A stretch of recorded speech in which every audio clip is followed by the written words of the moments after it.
Hello student, आज हम करते हैं क्लास 10th में वर्कशीट 1 कार्य पुस्तिका की जो फर्स्ट चैप्टर से है। इसमें हम क्वेश्चंस करते हैं। देखो क्या है, इनकी प्रैक्टिस करनी है आपने एग्जाम में अगर फुल मार्क्स लाने, क्योंकि इस बार एग्जाम में 30 शॉर्ट क्वेश्चंस आने हैं जिसमें से 12 MCQ होंगे, 6 फिल इन द ब्लैंक्स और 12 1 मार्क क्वेश्चन। तो इनकी प्रैक्टिस करनी है। तो फर्स्ट क्वेश्चन है, निम्न में से कौन सी एक अभाज्य संख्या है।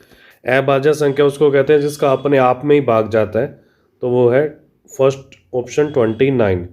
निम्न में से कौन सी एक अपरिमेय संख्या नहीं है। तो ये √25 है, क्योंकि √25 का जो वर्गमूल होता है वो 5 होता है, तो ये अपरिमेय नहीं है। थर्ड है √3 व √5 है, तो ये दोनों ही क्या है, अपरिमेय संख्या है, सेकंड ऑप्शन। वास्तविक संख्या क्या होती है, वास्तविक संख्या परिमेय व अपरिमेय दोनों होती है, सी ऑप्शन। 5.2372, तो देखो क्या है, जो संख्या दशमलव के बाद खत्म हो जाती है उनको परिमेय संख्या कहते हैं, तो ये आ जाएगा सेकंड ऑप्शन। नेक्स्ट है 5, 15 व 20 का लसपय व मैसपय ज्ञात कीजिए। तो 5 के जो गुणनखंड होते हैं तो वो होते हैं 5, 15 के होते हैं गुणनखंड 3 गुना 5, और 20 के जो गुणनखंड होते हैं वो 2 की पावर 2 गुना 5। तो इसका मसप जो आएगा महत्तम समावर्तक, वो तो आ जाएगा 5। जो तीनों में आता है ना वो तो है मसप, और एलसीएम जो लसप है उसको कहते हैं एलसीएम। वो क्या आएगा, जो जितनी बार भी आ रहा है उसको लेना है, और जो सम में आ रहा है उसकी सबसे बड़ी पावर को लेना है। तो आ जाएगा 2 की पावर 2 गुना 3 गुना 5। 2 की पावर 2 आ रहा है, 3 आ रहा है और 5 तीनों में आ रहा है, तो एक बार ले लिया।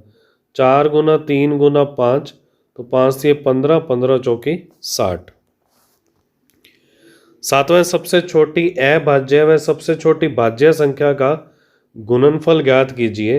तो जो सबसे छोटी अभाज्य संख्या होती है ना वो होती है 2, और सबसे छोटी ये तो है अभाज्य, और सबसे छोटी भाज्य संख्या क्या होती है, वो होती है 4।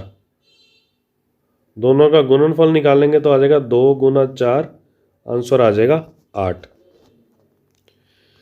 दो परिमेय संख्याओं के बीच में कितनी परिमेय संख्या हो सकती है। तो दो परिमेय संख्या के बीच में अनंत परिमेय होती है।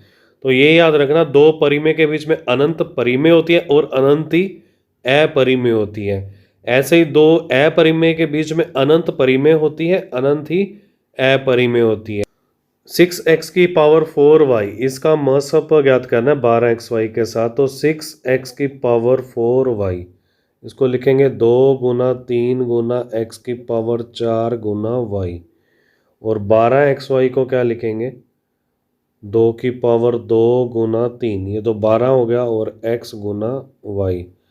हमने मसप निकालना है। मसप होता है जो दोनों में कॉमन आ रहा है और उसकी सबसे छोटी पावर को लेना है। तो 2 दोनों में आ रहा है, सबसे छोटी पावर 2 की पावर 1 है। 3 दोनों में आ रहा है, x दोनों में आ रहा है, x की सबसे छोटी पावर x है, और y दोनों में आ रहा है तो y की सबसे छोटी पावर y है। तो ये आ जाएगा 6xy।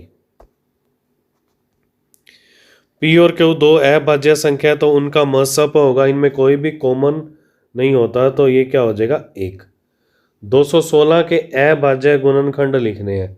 तो 216 के अभाज्य गुणनखंड पहले 2 से जाएगा, ये आ जाएगा 8, फिर 2 से जाएगा, ये आ जाएगा 54, फिर 2 से जाएगा 27, फिर 2 से 3 से जाएगा, ये आ जाएगा 9,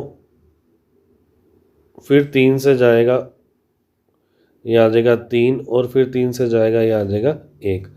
तो 216 के अभाज्य गुणनखंड हो जाएंगे 2 गुना 2 गुना 2, फिर 3 गुना 3 गुना 3। नेक्स्ट है 0 से 50 के बीच में कितनी विषम संख्याएं हैं। तो विषम संख्याएं देखो क्या होती हैं, 1, 3, 5 ये सारी विषम संख्याएं। तो 50 तक 25 तो होती हैं विषम संख्याएं और 25 होती हैं सम संख्याएं 1 से 50 के बीच में। वे संख्याएं जिनका दशमलव प्रसार अशांत व अनावर्ती होता है कहलाती हैं, उन्हें कहते हैं अपरिमेय संख्याएं, क्योंकि अशांत अनावर्ती यही होता है। ऐसी संख्या लिखे जो न तो भाज्य है न ही अभाज्य है, तो वो हो जाएगा एक। एक न तो भाज्य होता है ना ही भाज्य है। अभाज्य वो कहते हैं जिनके दो गुणनखंड होते हैं, और भाज्य उसको कहते हैं जिसके दो से ज़्यादा होते हैं। तो एक न तो अभाज्य है और न ही भाज्य है। इस टाइप से आपने वर्कशीट 1 को कंप्लीट करना है। ओके।